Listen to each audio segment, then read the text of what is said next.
Hi, I'm Jeannie Miller, and you're here with the Embrace Resource Group. And today, we wanted to share with you um, our stories of how and why we got into doing this work. I'm really excited to have the opportunity for colleagues to get to know us a little bit and have this window into the work that we do as surrogate partners. Um, so why don't we just start it right off with Brian Gibney, who is one of the four of us here who are going to be sharing today. And Brian, why don't you just tell us a little bit about yourself and how you came to surrogate partner work? Cool. Thanks, Jeannie, and hello to everybody listening. Um, so I'm going to talk a little bit about myself, and I'm going to wander through a lot of different things. Some of the things at some point in time will probably develop later on in the conversations. So there might be some teasers in there, um, and we'll just roll with it.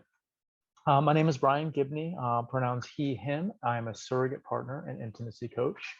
I work mainly with cis women and other AFAB folk. So, sometimes non-binary folk, sometimes trans folk.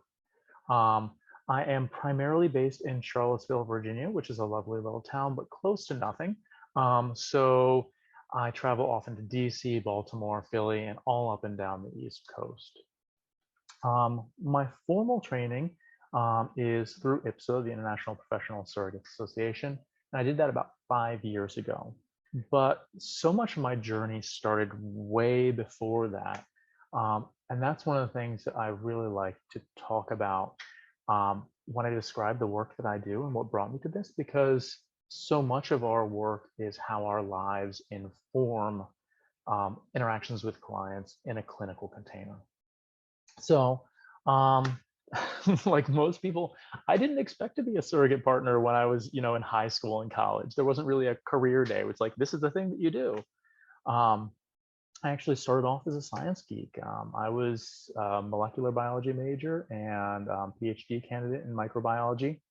And then very close to the end of my dissertation work, I decided I did not want to do that for the rest of my life. So my life kind of took an abrupt turn. Um, I was a professional jeweler for 10 years and then circus performer for 7 years. Yes, I did say circus performer.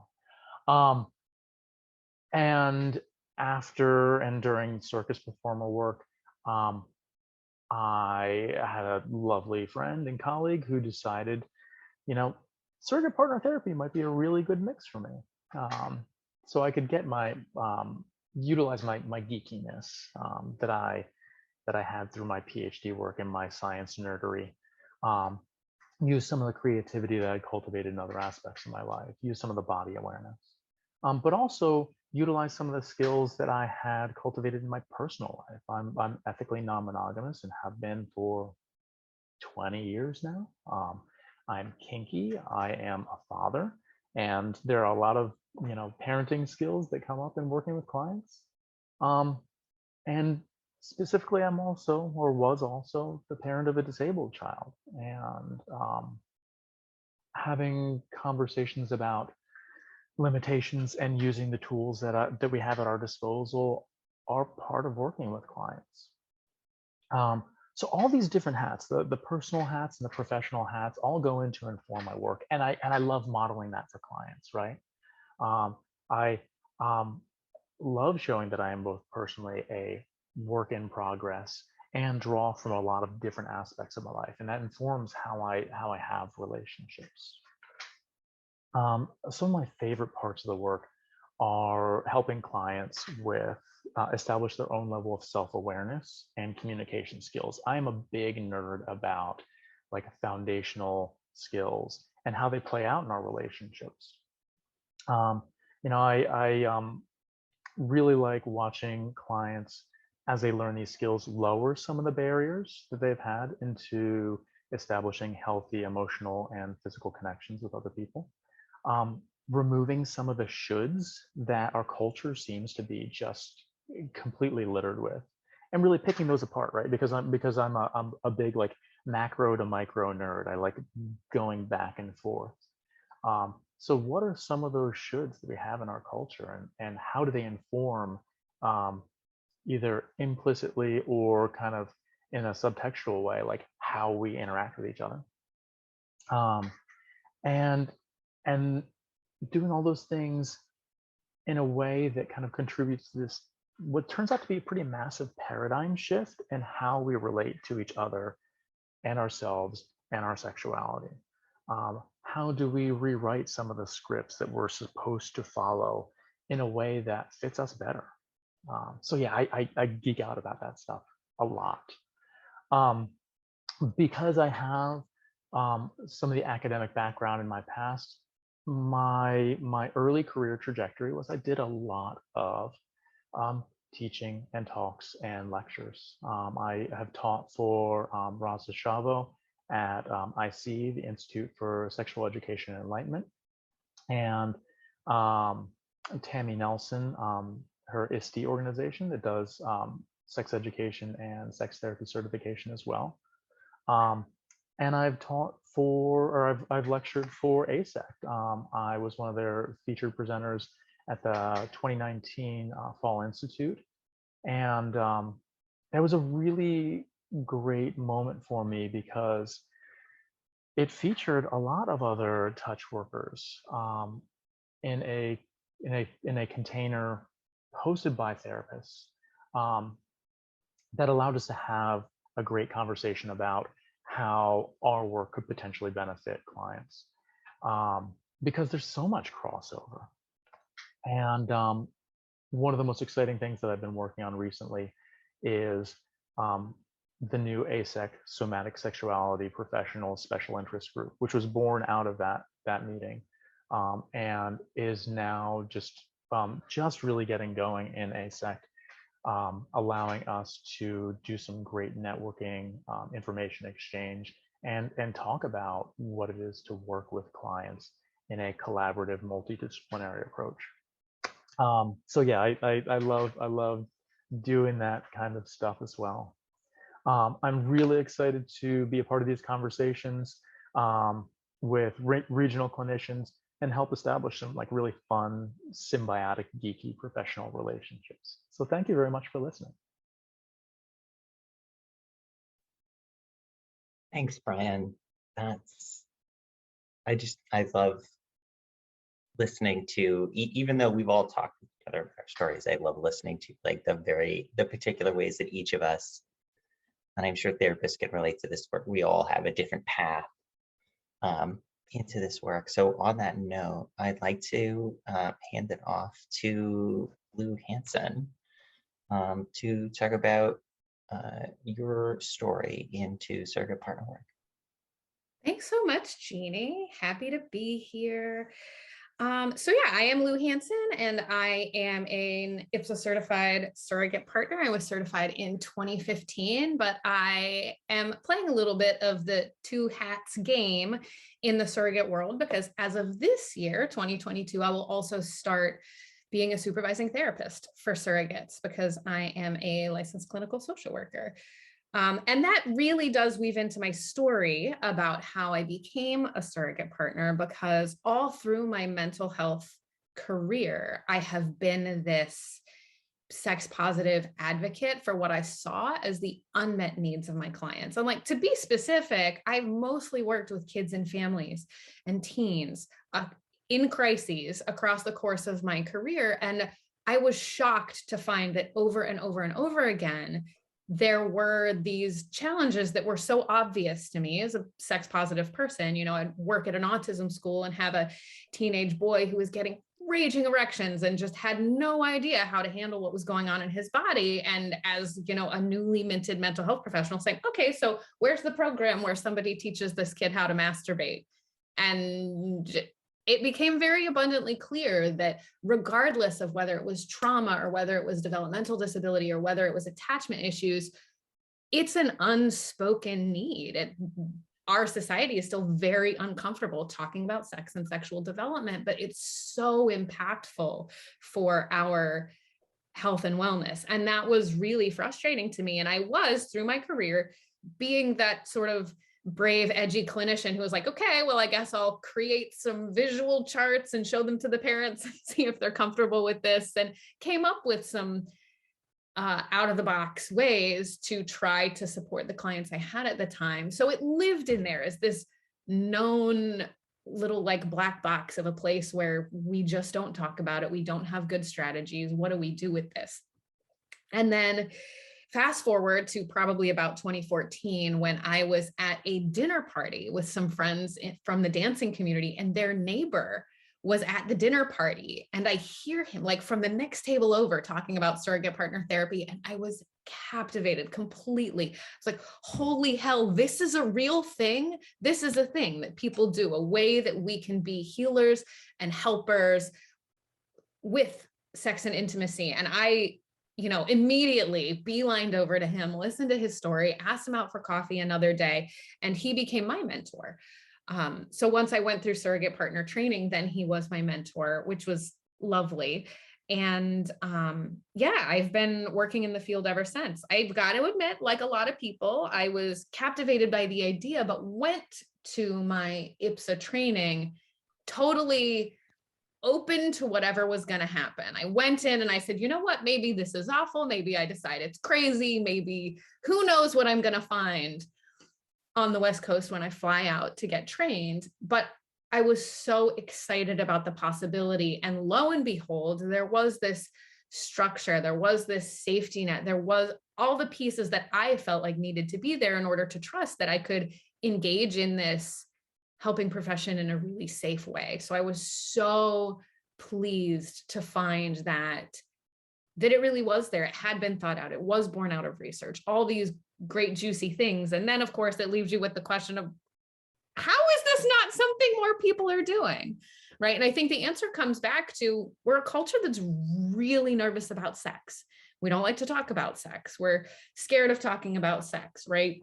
If something is sexual, it must be dirty, wrong, inappropriate. And that's just not true. And I think that it's great to be in a field now where we get to be on the perpetual edge of these very wholesome conversations with clinicians, with other professionals, where we say, like, guys, we got to be talking about people's feelings about their body, their feelings about intimacy, the way they feel about their personal sexuality, because it is such a huge piece of looking at the whole person, right? So some of my favorite things about being a surrogate partner is that it's the stuff that our clients learn that they didn't know they were in it for.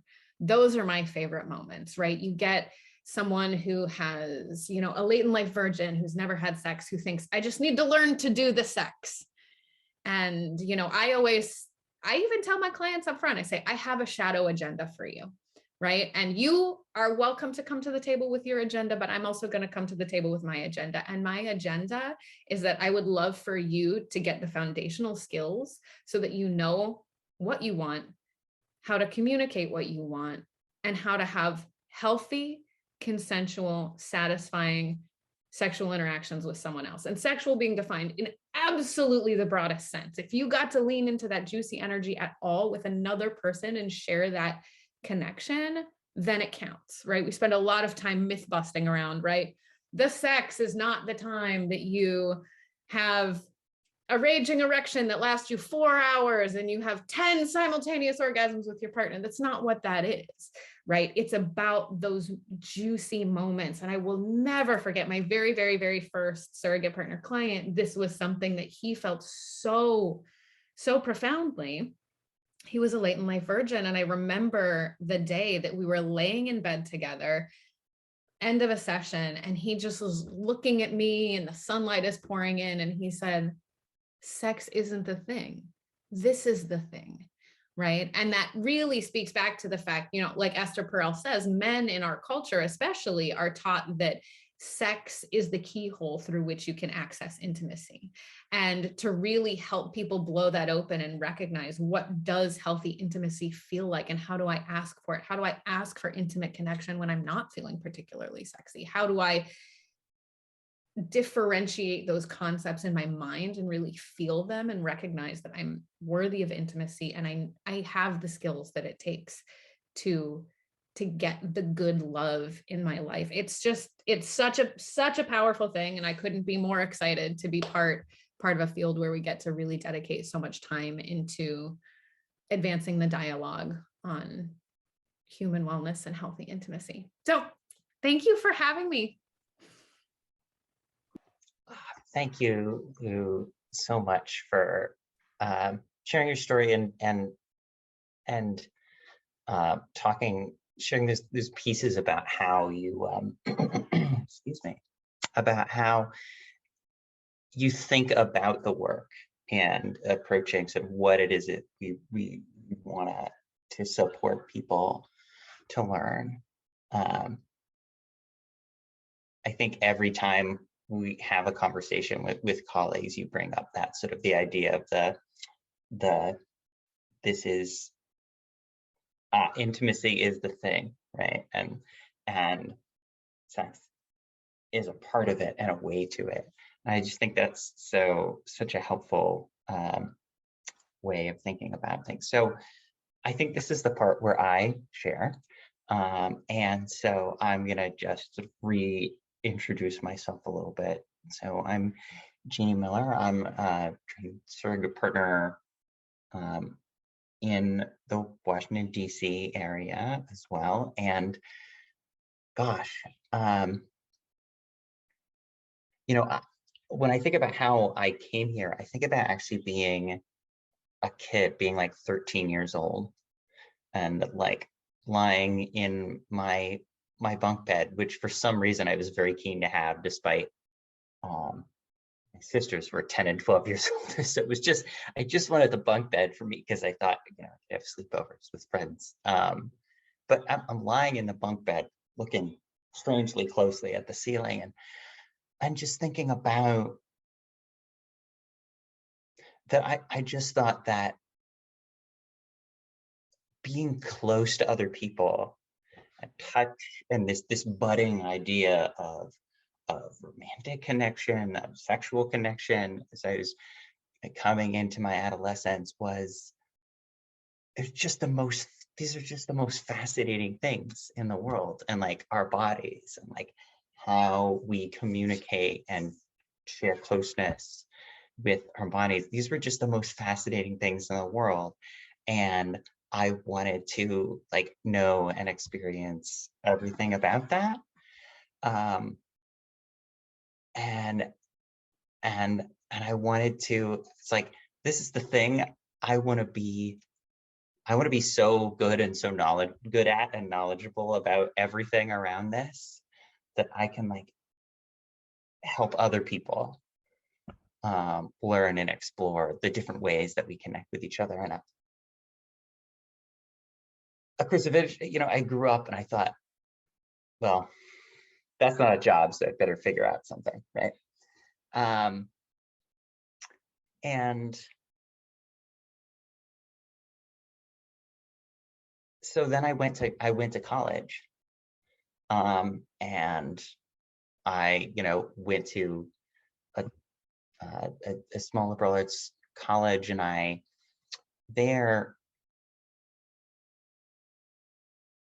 wanted to figure out how to be an activist, and I tried and kind of flunked out of being like a grassroots organizer and a door-to-door canvasser because it was just not fit for my personality. And the activism that I happened into instead was doing pure sex education. And also, as I was coming out as a trans woman, I was transitioning in college, also doing trans and gender education. And it just felt right for me. It felt so good.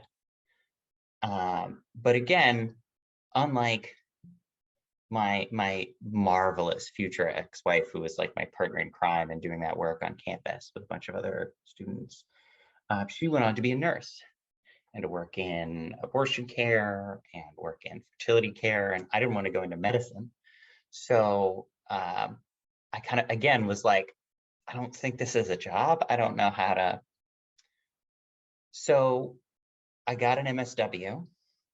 Unlike Lou, I didn't get licensed and become a clinical therapist. Instead, I went into public policy work. I went into queer and trans activist work in that way for over a decade. And that's meant so much to me. And through that, now and again, I got pulled into doing, bits of work around sex education, around the intersection of queer and trans and intersex rights and sexual health and sexual rights. And those were some of the most exciting parts of that work for me. But over time, I felt like I had a pull, at a calling I wanted to work in a way that wasn't just with my brain and writing and talking in that sort of cerebral space. And I wanted to work with individual folks in some way. I wanted to come back to the sense of pull that I had ever since I was a kid. And so I started to think, you know what? In all the communities that I have been in over the years, communities with sex educators, sex workers, with different kinds of body workers, healing and wellness practitioners, and therapists, I'm pretty sure this is a job, what it is I want to do, and let me figure out how to do it. And so I did a lot of research, and I looked, and I discovered there were all of these different approaches that people had developed over the years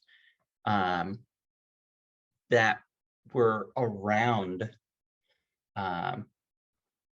what I felt like I wanted to do.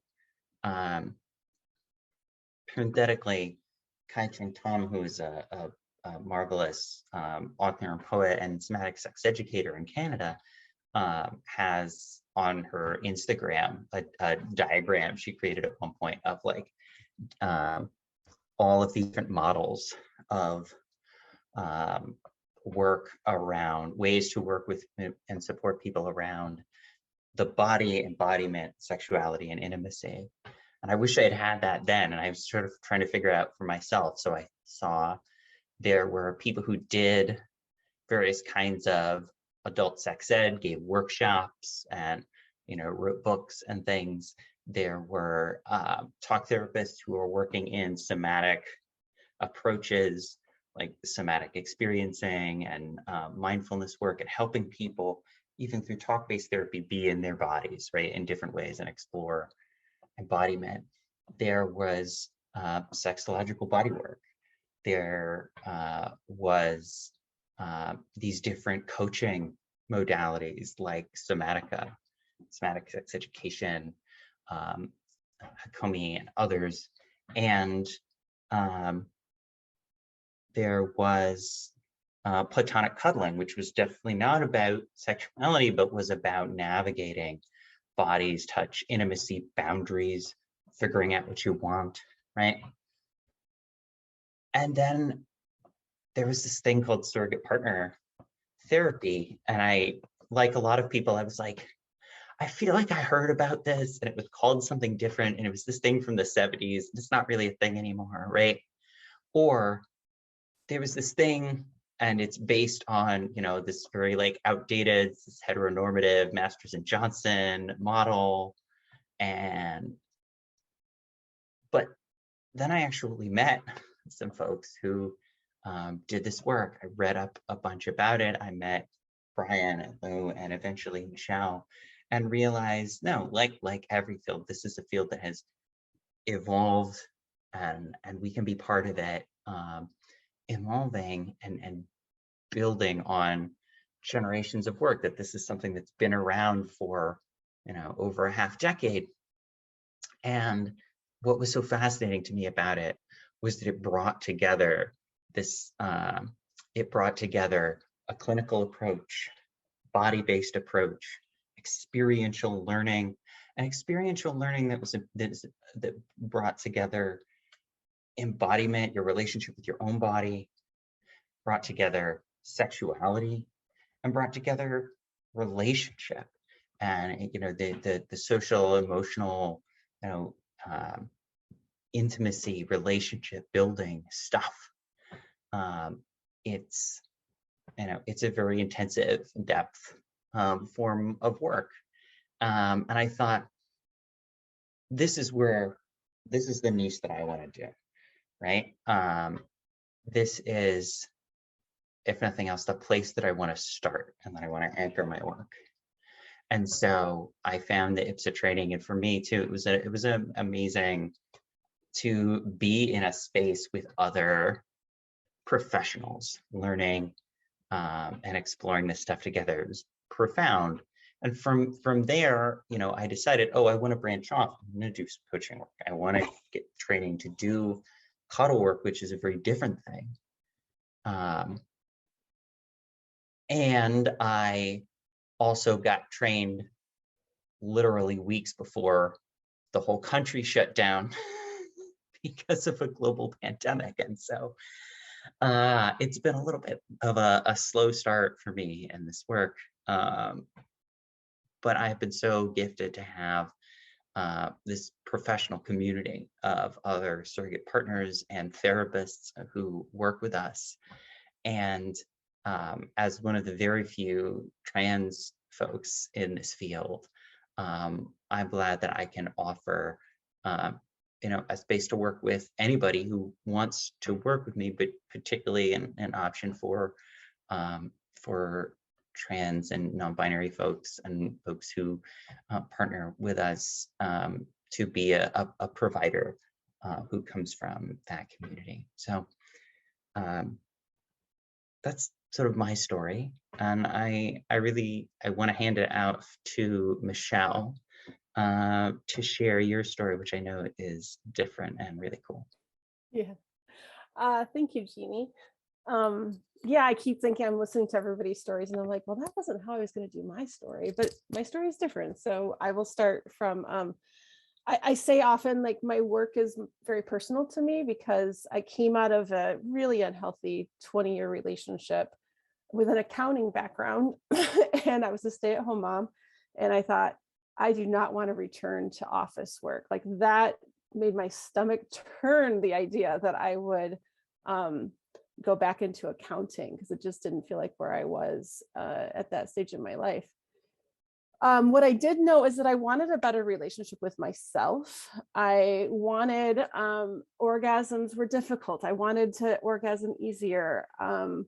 I wasn't in love with my body and my vulva. So that was the first place I started into looking at like improving myself. And I found Betty Dodson. And I remember it was May 2014. I can almost tell you exactly what day it was. It was an article in The Guardian. Like, this was a monumental moment for me. And I hunted Betty's work down everywhere I could get my hands on it. I did her body sex workshop that fall. By the time I got to the workshop, I had watched her videos. I'd done all the things. I had already like come into the space loving my vulva. Orgasm was so much easier once I learned masturbation and how to have sex with myself so that my partners could have sex with me from a place of like, this is what I know that I want, and this is what feels good.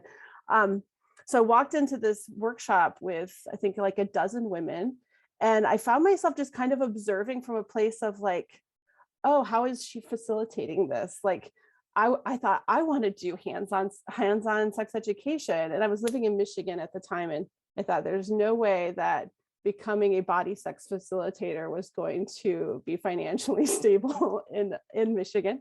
But I knew I wanted to do something with hands-on sex education. So I left that space.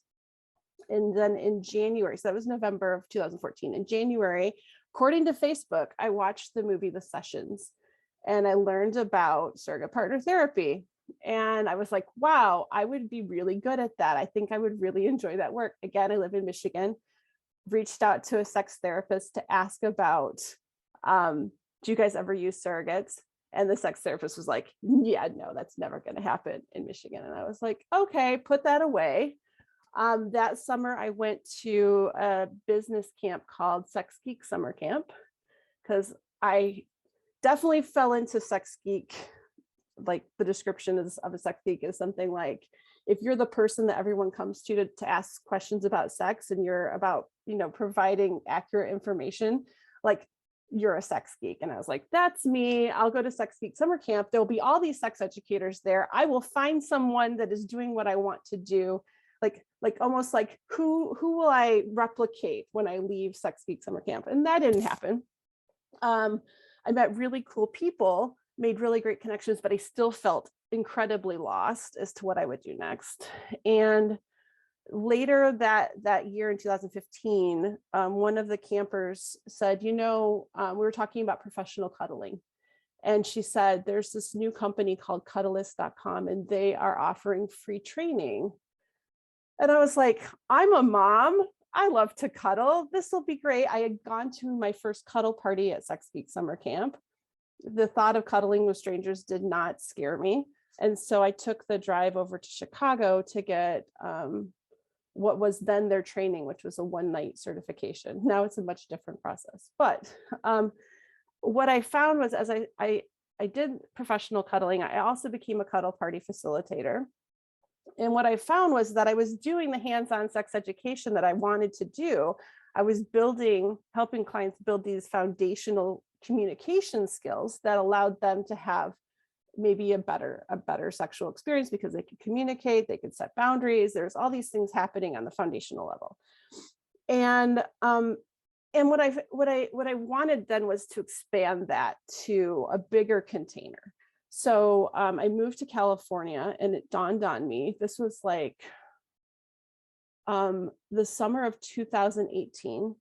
And I said, oh, I'm in California now. I could probably become a surrogate partner now. So voila, I went and started training, and then moved to the East Coast, where Brian welcomed me with big open arms and was like, yeah, we have lots of work for another woman here. So currently I work in Baltimore, DC for part of the month. I spend a very long weekend in Philly every month. And I'm also in San Diego, back to my roots in San Diego, because that's where my heart is. I have a huge love of the Pacific Ocean.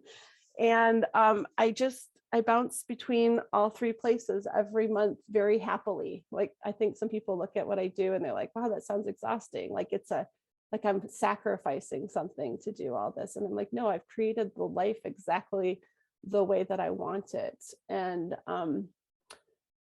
speaking of that life that I created, part of that time frame of becoming a professional cuddler and moving into surrogate partner therapy, I was also learning myself how to have healthy relationships, because the past 20 years was incredibly unhealthy, full of codependency.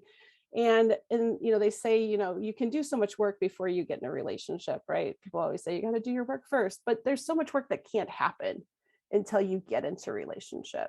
And I was doing that myself, and it was fun to watch those things I was experiencing in my relationship transfer over to like the professional cuddling world.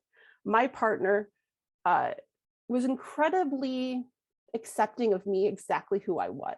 There was no like, well, if you just did this, or if you just tweak this, or why do you have to say this? Or there was not this critical aspect that I'd had in my entire life leading up to that. There was always somebody being very critical in my life.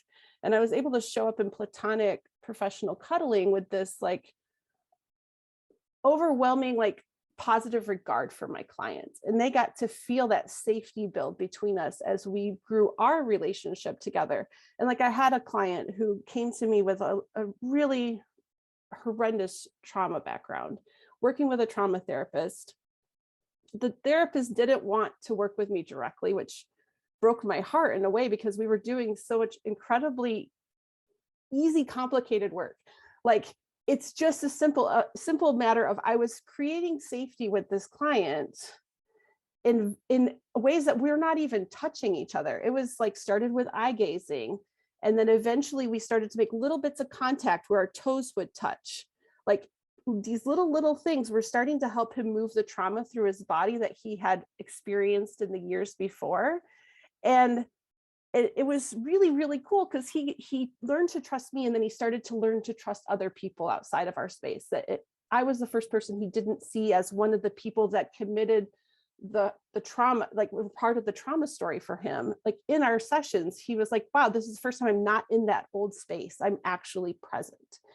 If I could have worked with his therapist, it would have been like, I can't imagine it wouldn't have been even more powerful to have that triadic model. So now that I get to work with the therapist, like I love that it's a, like the triadic model is a intricate part of surrogate partner therapy. It doesn't happen without the therapist. It's a forced thing now. It's not one of those things where I have to decide, am I going to work with you and your therapist is in the background, but they're not willing to communicate with me. Now there is this collaboration that is like celebrated, and we get to work as such a influential team together. Like we're all creating this little safety triangle. It's like creating the village, right?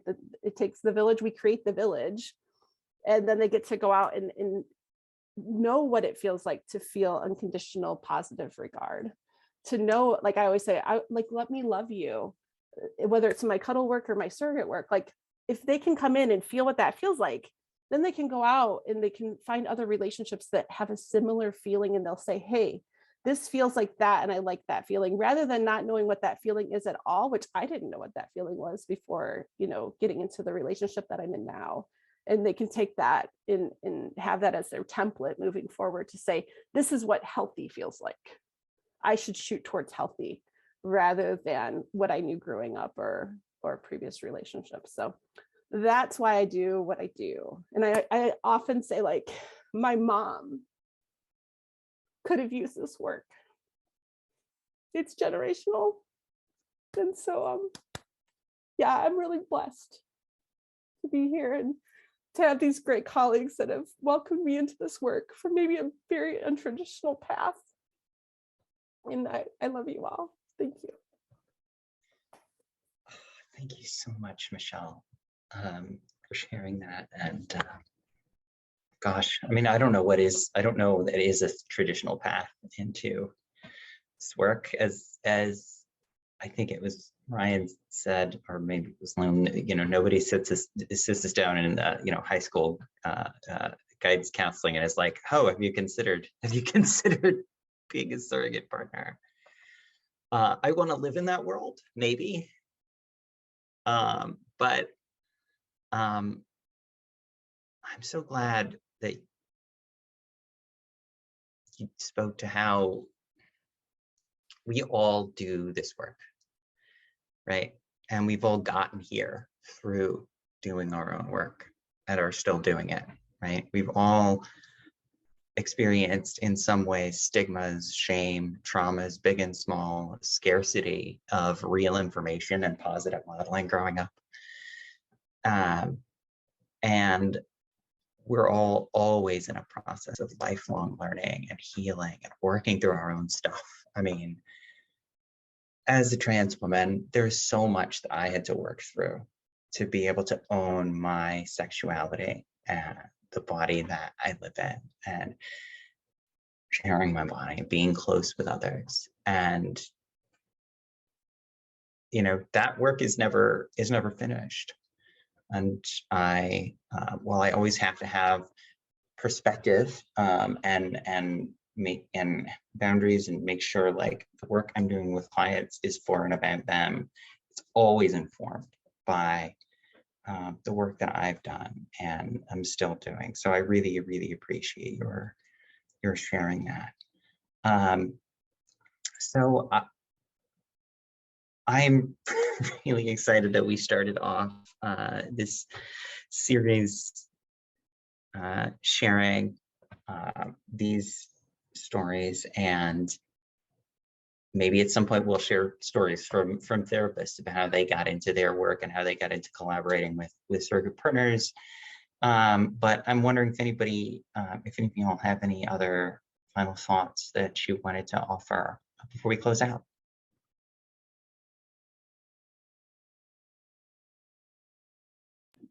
I think it's so valuable to start sharing our stories because a main theme in surrogate partner work is that one of the things we do that a traditional therapist cannot do for their clients is we show up with our whole self. I mean, that said, obviously the space that we share is for the client, and there are certain things of, yes, I'm coming in with stress today, and no, that's not yours to deal with, but that we come with these stories. We come as real human beings who have real trauma, who have real baggage, who have come to a place of health, but we help people to see you are no less than anybody else because you also come with those things. And the people who sit across from the coffee table with you when you go on a coffee date are no less. All of us have stuff, and it doesn't make anybody any more or less worthy of love and intimacy. And I think that having those stories and having the courage to come to the table with people with that authentic vulnerability is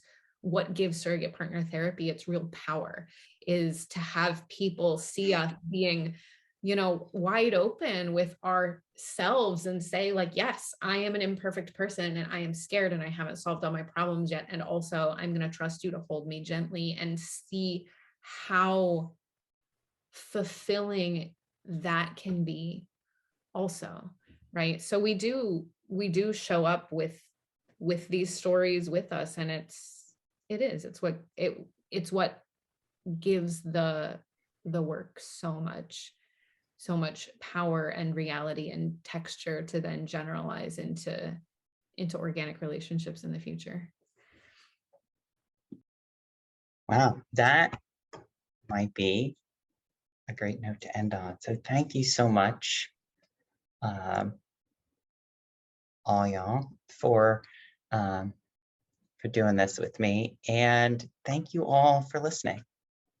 And we look forward to more conversations.